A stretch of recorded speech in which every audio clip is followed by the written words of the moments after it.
Nah, yang kita fokus pembahasan kita dua ini. Flowchart itu sudah kita bahas ya, sampai saya berikan contoh dengan menggunakan visual designer ya, visual designer.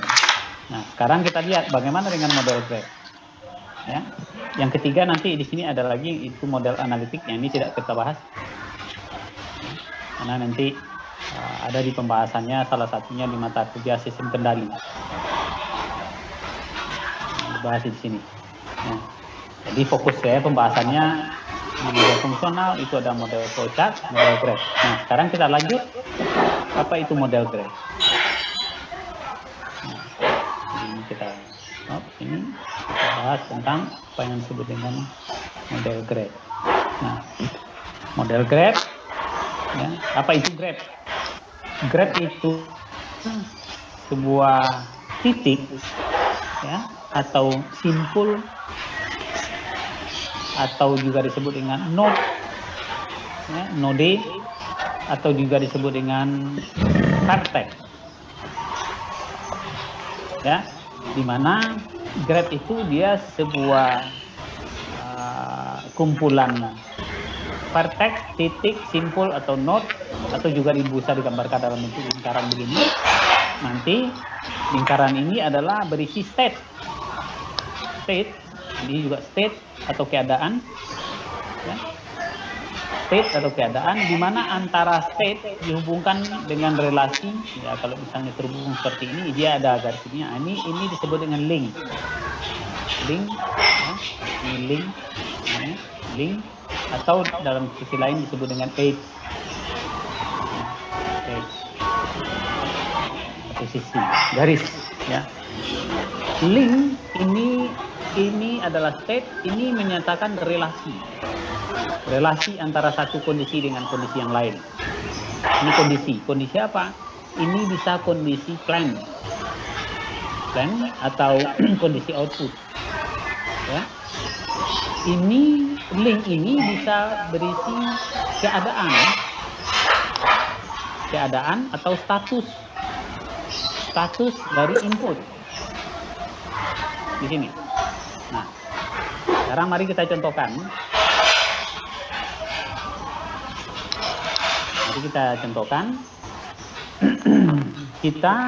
Saya contohkan yang sederhana dulu, ya. Kita contohkan kita punya sebuah ruangan, ya, ruangan yang dikontrol temperaturnya kita kontrol di mana temperaturnya kita buat stabil 20 derajat Celcius, ya.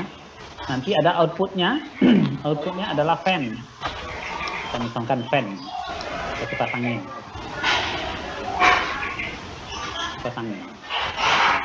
Seperti apa kita menggambarkannya? Maka kita akan menggambarkan tiga node di sini.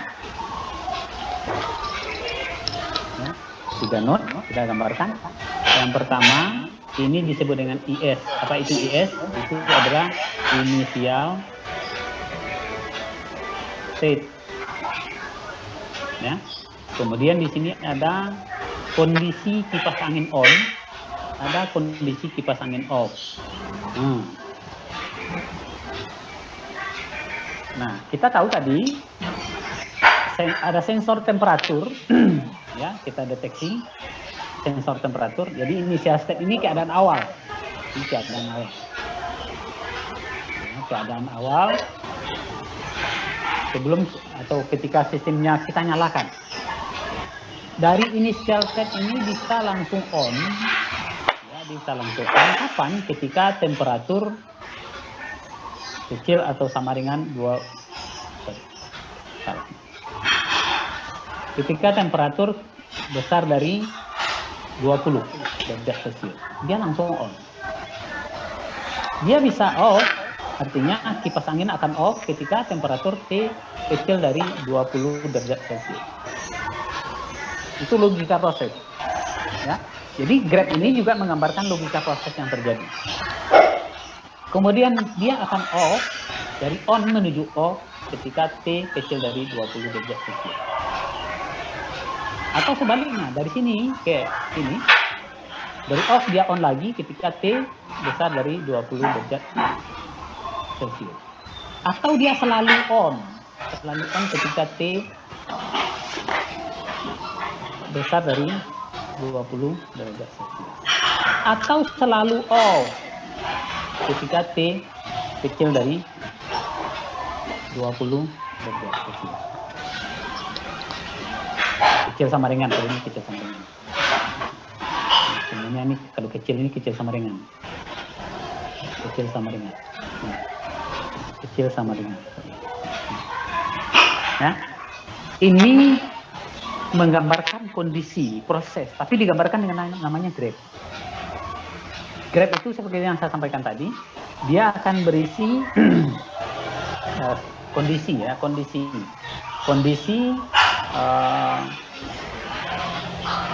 state atau keadaan dari output ya, dari output sebuah plannya apa tadi?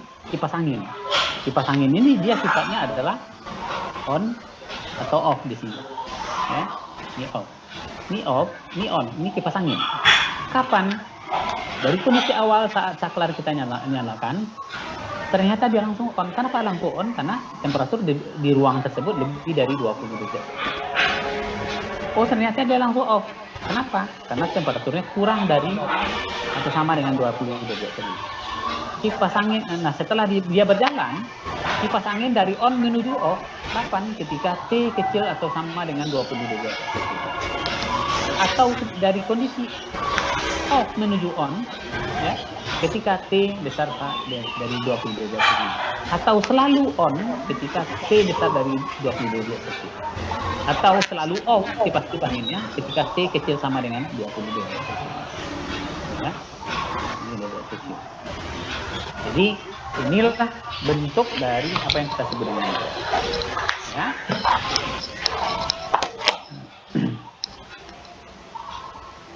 Ini saya screenshot. Saya bagikan di grup Anda.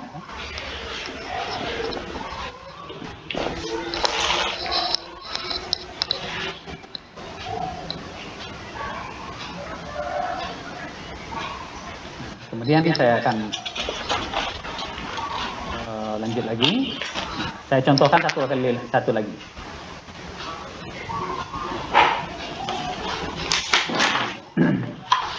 Coba ingat lagi. Ketika saya pernah menceritakan ke Anda ada sebuah sistem pencuci tangan, misalnya pencuci tangan otomatis.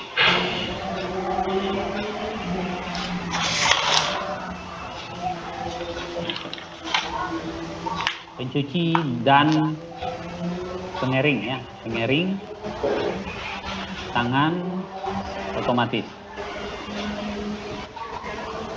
Coba ingat lagi. Apa yang menjadi inputnya? Inputnya kita gunakan sensor PIR, pasif infrared.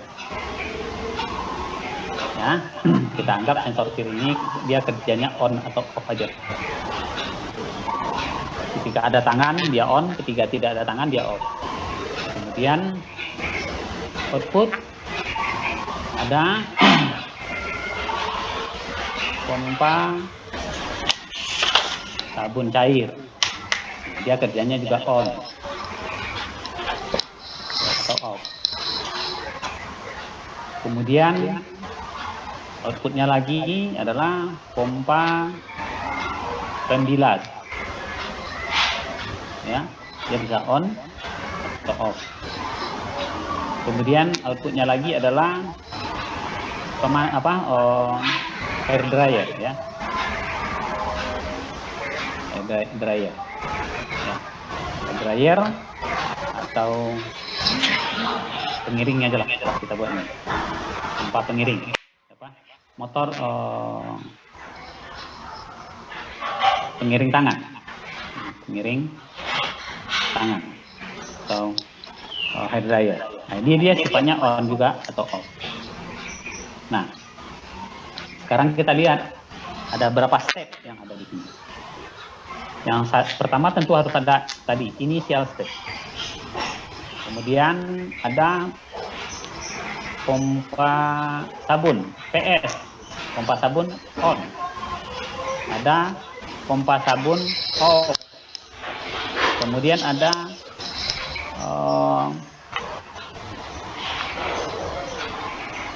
pompa pembilas PP on. Kemudian ada PP off.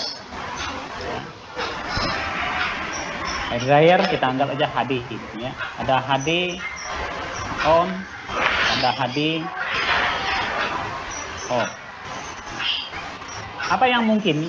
Nah di sini tidak mungkin ke sini, tidak mungkin ke sini. Jadi pertama dari initial state dia akan pompa sabun on. Kapan? Ketika peer sama dengan on, ada tangan. Ya. Nah, ketika peer-nya off, di sini peer sama dengan off, ya, off. Jadi pompa sabunnya off, ya. Kemudian pompa ini juga off, ya. Peer-nya sama dengan off. Ini juga daerahnya off, peer sama dengan off di sini. Ketika terdeteksi tangan, dia on berapa? On selama 5 detik. Delay 5 detik. Setelah delay 5 detik, dia off. Ya, off. Ya. Kemudian otomatis berikutnya adalah delay lagi. Ya. Ini off ya. Terus akan menuju on di sini, tapi delay 20 detik. 20 detik.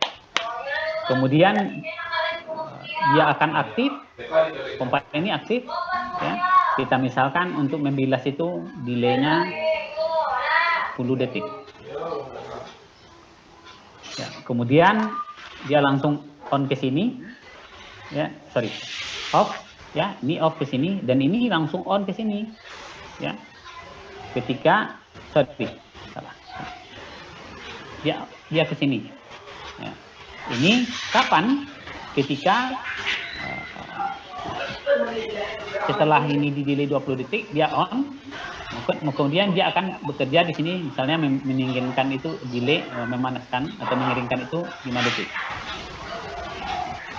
Setelah itu dia on. Ya. Nah, coba Anda lihat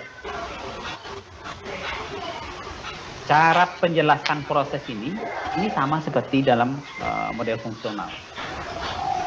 Tinggal sekarang Anda mau model yang mana? Mau dengan cara yang seperti ini atau dengan cara yang model fungsional yang menggunakan flowchart, ya. Tapi untuk di dunia industri itu rata-rata menggunakan model fungsional graph.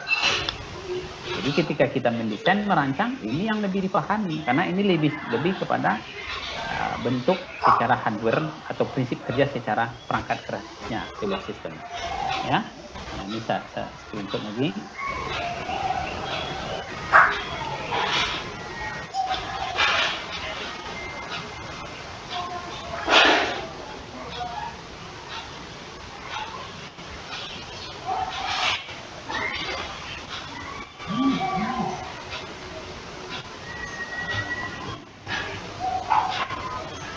Oke, baik, silakan kalau ada yang mau ditanyakan dulu. Jadi